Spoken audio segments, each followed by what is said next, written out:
Hello, my name is Keith Effert. I'm the Senior Product Marketing Manager with NIDEK. Today I'm going to be answering some frequently asked questions in regards to the NIDEK CEM-530 Specular Microscope.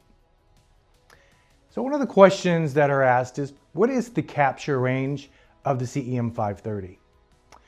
So the CEM-530 captures a highly detailed area measuring 0.29 millimeters by 0.55 millimeters using 256 by 480 pixels. Images are acquired from a 30-degree angle, allowing precise fixation analysis.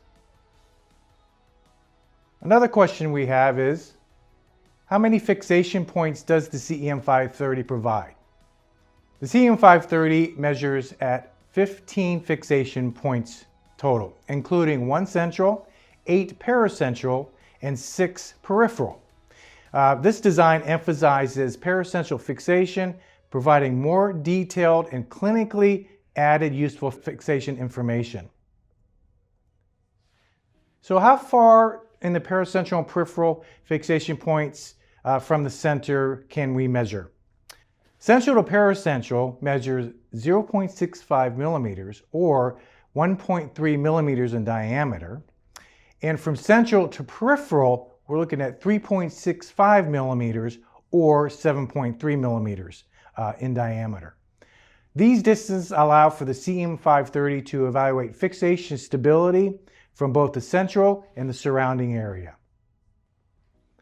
Now, when should I analyze endothelial cell integrity? This is a big question from a lot of clinicians. So it's important that we evaluate the endothelial density and the integrity, preoperative risk assessment and documentation. We're looking at before cataract surgery, pre and post-op, just to make sure that the endothelial integrity is in shape. Refractive laser surgery. You want to make sure these patients have crystal clear vision prior to their refractive surgery, so there's no hindrance on their vision post-operatively. Long contact lens wearers. Now we have patients been wearing contact lenses for 40 to 50 years. You get a lot of oxygenation that is being increased to the cornea, which could affect the endothelium.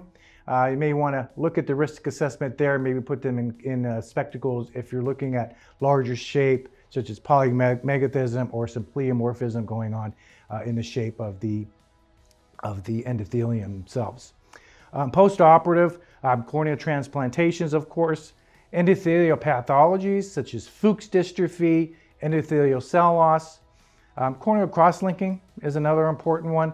And again, premium IOL is pretty much the same as your refractive surgery patients. You want to make sure that they're very happy after their costly procedures.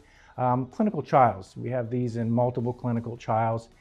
And for post-PIs and SLT, there has been some documentation showing some cell loss after those laser procedures.